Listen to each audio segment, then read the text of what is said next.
Shalom Bapak Ibu Saudara-saudara.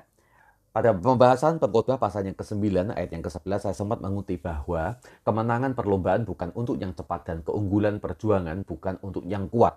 Artinya di dalam segala situasi kita membutuhkan kasih karunia Tuhan daripada bersandar pada kemampuan sendiri. Rabu 24 Juni 2020 kita akan masuk dalam pembahasan dari 1 Raja-Raja pasal 15 ayat sampai 16 ayat yang ke-6 serta 2 Tawarik pasal yang ke-13 hingga yang ke-15. Saya memberikan judul kemenangan bukan milik yang kuat. Saudara, kita akan masuk pada pembahasan 4 raja. 2 raja adalah yang memerintah di Yehuda yang menggantikan akan Rehabeam, dan 2 raja lagi yang memerintah di Israel Utara yang menggantikan Yerobeam. Kita masuk pada Raja Abia, raja kedua dari Yehuda yang menggantikan akan Rehabeam. Abia adalah anak Rehabeam. Ibunya adalah Maaka, anak Absalom. Dia menjadi raja di tahun ke-18 pemerintahan Yerobeam. 3 tahun dia memerintah, hanya 3 tahun saja. Kemudian dia meninggal dan dikuburkan di kota Daud. Abia sempat mencoba untuk melawan akan Israel Utara, mencoba mengalahkan akan Yerobeam yang telah mengambil Israel Utara dari tangan ayahnya. Dan di dalam peperangan itu Abia datang dengan 400.000 tentara. Namun Yerobeam menghadapinya dengan 800.000 tentara. Dan ketika itu Abia, dia berdiri di atas gunung Zemaraim di daerah Efraim, yaitu Israel Utara, mencoba untuk memenangkan hati beberapa rakyat Israel untuk kembali berbalik membela akan Yehuda. Dia berpidato semacam ini. Kami ini, katanya, Tuhanlah Yahweh, Allah kami. Kami tidak pernah meninggalkan Tuhan. Anak-anak Harun tetap melayani sebagai imam. Orang Lewi menunaikan upacara-upacara keagamaan, ibadah kami berjalan dengan baik. Kami ini memelihara kewajiban terhadap Tuhan Allah kami. Kamulah yang meninggalkannya.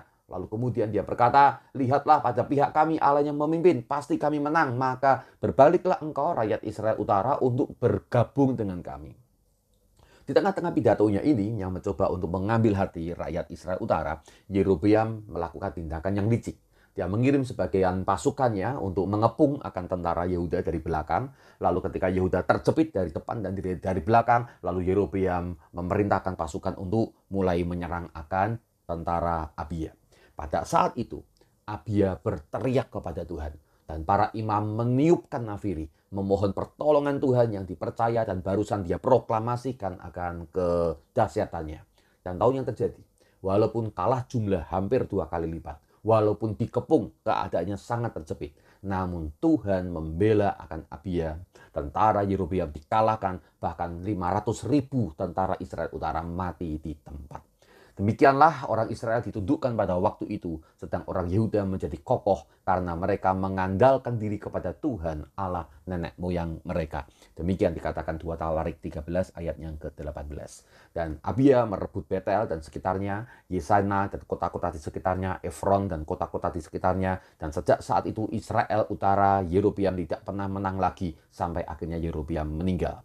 Abia berhasil karena dia mengandalkan Tuhan. Cuman sayang, ia tidak sepenuh hati berpaut kepada Tuhan Allahnya. Omong-omong, Abia memang sudah dipersiapkan oleh Rehabeam. Anda ingat kemarin sempat saya sampaikan bagaimana Rehabeam mempersiapkan Abia untuk menjadi raja yang akan menggantikan dia. Dan memang akhirnya Abia berhasil untuk mengalahkan akan Yerobeam walaupun tidak berhasil mengambil alih akan seluruh wilayah kekuasaannya. Abia memiliki 14 istri, 22 anak laki-laki, dan 16 anak perempuan. Raja berikutnya adalah Asa, raja ketiga dari Yehuda. Dia adalah anak Abia, karena Abia 3 tahun setelah memerintah dia meninggal. Dalam masa Abia, 10 tahun terjadi masa keamanan. Mengapa? Karena Asa melakukan apa yang baik dan benar di mata Tuhan Allahnya. Ia menjauhkan mezbah asing dan bukit pengorbanan, bahkan menghancurkan tugu dan tiang berhala. Ia memerintahkan rakyat Yehuda mencari Tuhan dan mematuhi perintah Tuhan. Dan itu sebabnya Tuhan memberikan keamanan selama 10 tahun. Dan dalam 10 tahun ini, Asa sempat akhirnya untuk membangun kembali benteng-benteng Yehuda yang pernah dihancurkan oleh Raja Sisak. Ia bahkan sempat membentuk 300.000 pasukan tombak dari Bani Yehuda dan 280.000 pasukan panah dari Bani Benyamin. Asa ya menyampaikan kepada bangsanya demikian. Negara ini masih dalam tangan kita karena kita mencari Tuhan Allah kita. Dan ia mencari kita serta mengaruniakan keamanan kepada kita di segala penjuru. Maka mereka berhasil melakukan pembangunan ini. Namun kemudian Zerah, orang Ethiopia, Dia mencoba untuk menyerang Yehuda ya melalui kota Maresa.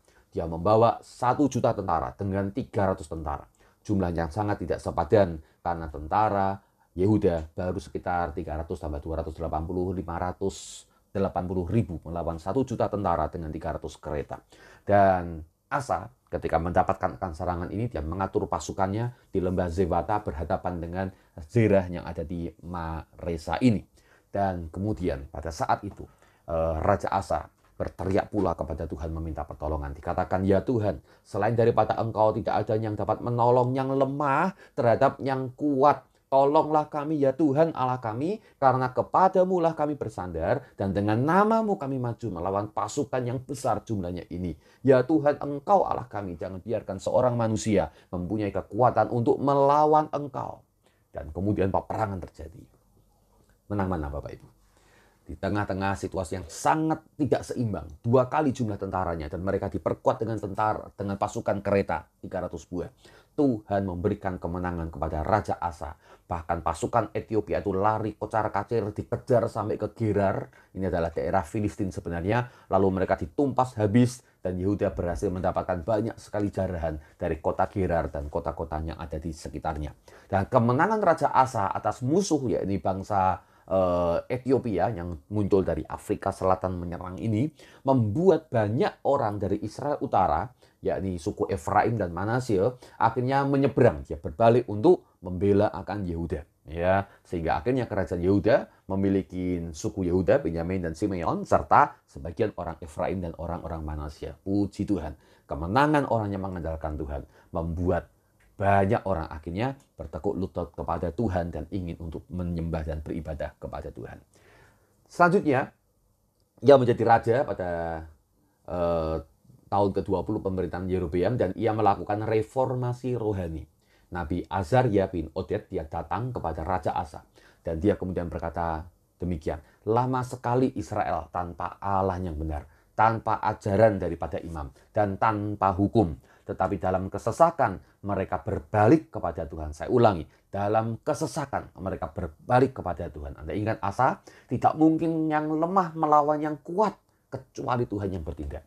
Maka dikatakan mereka mencarinya dan ia yaitu Tuhan berkenan untuk ditemui oleh mereka. Dan dengan kata-kata dari Nabi Azaria, maka Raja Asa menguatkan hatinya untuk menyingkirkan dewa-dewa kejijikan dari seluruh wilayah kerajaan. Bahkan dia membuang habis seluruh pelacuran bakti.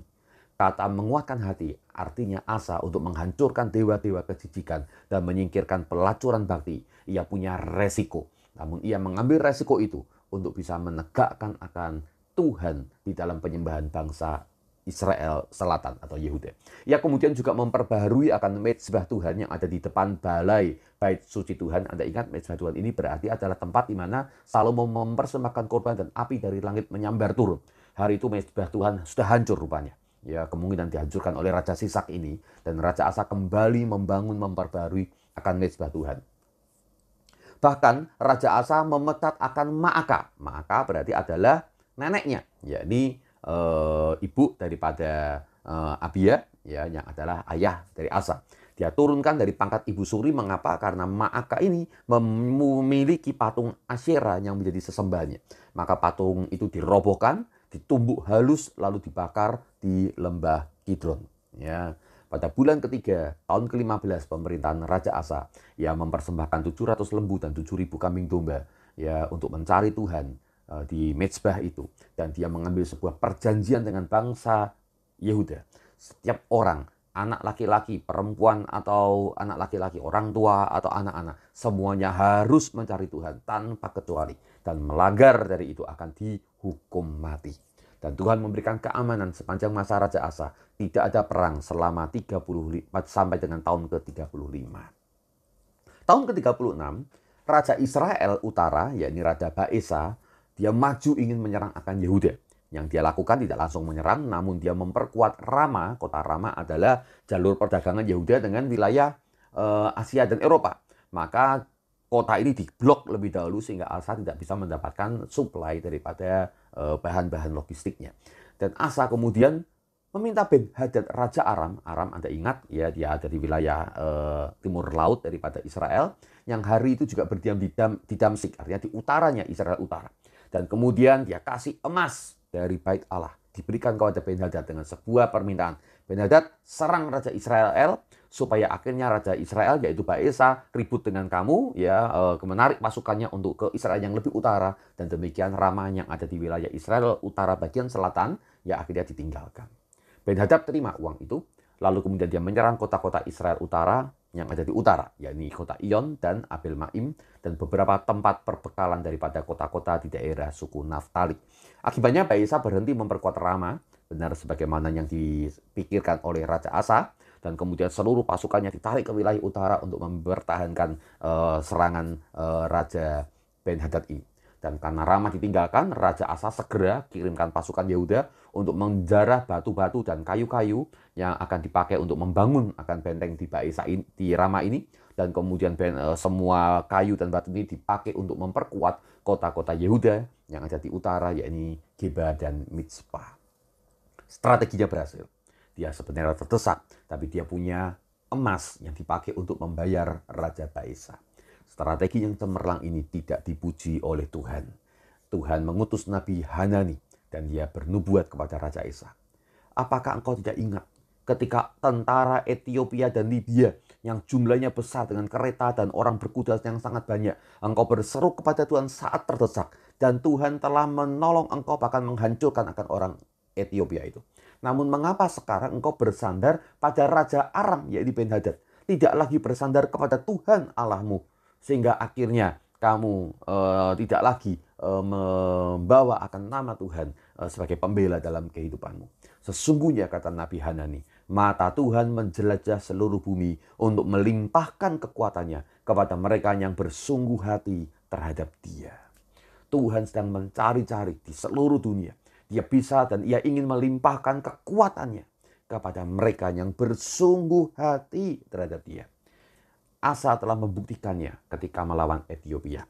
Demikian ayahnya Abia telah mendapatkan membuktikannya ketika dikepung oleh Yerobeam.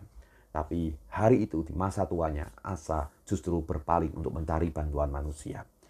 Ditegur oleh Nabi Hanani, Asa bukannya berterima kasih dan bertobat, dia justru marah, lalu memasukkan Nabi Hanani ke dalam penjara. 3 tahun kemudian, kedua kaki Asa sakit parah, namun ia tidak mencari pertolongan Tuhan. Dan 2 tahun setelah itu, tahun ke-41, ia meninggal dan dikuburkan di kota Daud di tempat yang dia sudah siapkan kuburannya sendiri. Jadi Asa sudah sadar sebentar akan meninggal, jadi dia buat akan kuburannya. Rakyat sangat berduka dan memberikan penghormatan kepada Raja Asa, raja yang berhasil dalam pembaruan rohani, pun juga di dalam membela akan bangsanya. Namun sayang, dia sempat berpaling dari Tuhan untuk mengandalkan atau mencari pertolongan dengan emas yang dia milikinya untuk datang kepada Raja Ben-Hadad. Riwayat Asa tertulis dalam kitab Raja-Raja Yehuda Israel, dan kemudian Asa digantikan oleh anaknya yang bernama Yosafat. Sekarang kita masuk pada wilayah Israel Utara. Ya, ada 2 raja yang akan kita bahas. Raja pertama namanya adalah Raja Nadab. Dia adalah raja kedua Israel pengganti Yerobeam maksud saya. Dia adalah anak Yerobeam, menjadi raja di tahun kedua pemerintahan Asa dan hanya memerintah cuma 2 tahun lamanya. Ia melakukan apa yang jahat di mata Tuhan, hidup menurut tingkah laku ayahnya yaitu Yerobeam. Anda ingat tingkah lakunya? Ya bangun mezbah untuk patung lembu emas, bahkan dia menyembah akan jin-jin dan setan-setan. Dan dia menuruti akan dosa ayahnya ini yang mengakibatkan orang Israel Utara ini berdosa besar. Dan kemudian Tuhan marah dan akhirnya Raja Nadab ini dibunuh oleh Baesa. Saudara, Baesa adalah anak Ahia, ya suku Isakar, yang melihat polahnya Raja Nadab nggak tahu bagaimana, dia memutuskan untuk memberontak. Dan kemudian dia berhasil membunuh akan Nadab di Gibeton. Gibeton adalah wilayah suku Dan yang telah dikuasai oleh Filistin. Dan kemudian Baesa setelah membunuh Nadab, dia mengangkat diri menjadi raja. Anda ingat ya, Yerobeam, dan demikian juga Nadab adalah keturunan Efraim. Dan beberapa orang Efraim memang sudah menggabungkan diri kembali dengan orang-orang di Yehuda yang ada di selatan. Dan sekarang Baesa adalah orang dari suku Isakar. Ya, dia adalah dari suku yang lain dan sekarang Baesa yang menjadi raja. Ia memerintah 24 tahun lamanya dan ketika ia memegang jabatan, hal pertama yang dilakukannya adalah dia membantai seluruh anak keturunan Yerobeam untuk menggenapi ya nubuatan daripada Nabi Ahia dari Silo yang mengatakan bahwa anaknya daripada Yerobeam ini semuanya akan mati dan tidak sempat bahkan untuk diratapi karena semua keluarganya sudah mati, tidak ada lagi yang bisa meratapi. Baesa melakukan apa yang jahat di mata Tuhan. Ia hidup menurut tingkah laku Yerobeam dan menuruti segala dosa yang mengakibatkan seluruh rakyat Israel Utara ini juga jatuh dalam dosa. Dan akhirnya Nabi Yehu diutus oleh Tuhan untuk bernubuat melawan Baesa dan seluruh keluarganya. Dia berkata, Baesa dan seluruh keluarganya juga akan ditumpas habis seperti Baesa telah menumpas habis akan Yerobeam dan seluruh anggota keluarganya. Bahkan ditambahkan, yang mati di kota akan dimakan anjing dan yang mati di padang akan dimakan burung. Ini salah satu kata Nabi Yehu bin Hanani kepada Baesa. Oleh karena engkau telah kutinggikan dari debu dan kuangkat menjadi raja atas umatku Israel. Tetapi engkau telah hidup seperti Yerobeam dan telah menyuruh umatku Israel berdosa. Sehingga mereka menimbulkan sakit hatiku dengan dosa mereka dan seterusnya. Rupanya Baesa bisa diangkat dari debu menjadi raja. Itu adalah pekerjaan Tuhan. Saudara, kita harus menyadari siapapun yang ada menjadi pemimpin kita, entahkah baik, entahkah buruk, situasi bagaimana, ya itu semuanya adalah di dalam pengaturan Tuhan. Tuhan yang telah mengangkat, itu sebabnya mengapa diharapkan orang-orang yang jadi pemimpin ini adalah orang-orang yang akhirnya mengabdi, beribadah, dan sungguh-sungguh mencari Tuhan. Kisahnya, saudara-saudara, pada akhirnya Baesa memang meninggal ya dalam dia berseteru dengan Raja Asa dan dia dikalahkan, ya harus menghadapi serangan daripada Ben-Hadad di utara dan juga menghadapi serangan daripada Yehuda dari Raja Asa. Pendek kata, pada akhirnya kemudian Baesa meninggal dan dia dikuburkan di Tirsa dan kemudian Ela anaknya menjadi raja untuk menggantikan dia. Mari kita tutup dengan kesimpulannya. Musuh dari berserah pada Tuhan itu bukan kondisi kritis. Kritis berarti terancam tanpa daya lagi. Genting seolah-olah tidak punya kemampuan. Orang kalau dalam keadaan kritis, terancam tanpa daya apalagi, hampir putus asa, justru sering membuat dia berserah penuh kepada Tuhan, bergantung imannya tumbuh dengan dahsyat. Dan dia berkata, Tuhan tolong saya. Karena nggak ada pertolongan lain yang bisa untuk diandalkan. Jadi musuh dari berserah pada Tuhan bukan kondisi kritis. Kritis bahkan seringkali melejit katakan iman seseorang. Musuh dari berserah pada Tuhan adalah kondisi krisis. Krisis itu artinya terancam, tapi masih punya kemampuan untuk melawan. Masih ada kemampuan untuk kita berusaha. Dan seringkali di tengah-tengah kondisi krisis ini, kita tergoda untuk segera bertindak dengan kemampuan sendiri. Melupakan Tuhan. Lalu berjuang tanpa melibatkan Tuhan. Raja Asa, juga ayahnya Raja Abia, dalam kondisi kritis terdesak. Berseru kepada Tuhan, imannya bangkit. Dan kemudian terjadi mujizat kemenangan atas mereka. Namun ketika menghadapi ancaman daripada Baesa, ya Raja Asa ya punya kemampuan, yaitu apa? Dalam kondisi gak terlalu terdesak, ya dia masih bisa pikir-pikir, dia pikir saya masih punya emas, lalu ambil persekutuan dengan Raja Ben-Hadad. Akhirnya imannya justru hancur. Lawan daripada iman atau bergantung kepada Tuhan, kadang-kadang bukan masalah kritis, namun krisis. Iman yang dahsyat justru sering muncul di saat kritis, bukan krisis. Mari kita berdoa. Ajar kami Tuhan untuk mencari Engkau, tidak menunggu saat kritis datang. Karena saat kritis adalah saat yang sebenarnya sangat mengerikan. Ajar kami Tuhan mencari Engkau, bahkan di saat krisis menerpa. Sebelum kami kehilangan daya, kami sudah mencari akan Engkau. Bahkan terlebih, berikan kami iman untuk bersandar kepada Engkau. Dalam keadaan segala sesuatu yang baik-baik saja. Bahkan dalam keadaan keberkatan, kami bersandar dan bergantung kepada Engkau. Kami melihat bagaimana Asa, ketika ia bergantung kepada Engkau dalam keadaan aman, maka Engkau memberkati dia dengan luar biasa. Maka itulah menjadi kerinduan kami hari ini. Kami bergantung kepada Engkau dalam keadaan yang baik, supaya kami melihat akan hal yang lebih baik lagi dalam kehidupan ini. Terima kasih Tuhan, dalam Yesus Kristus. Amin.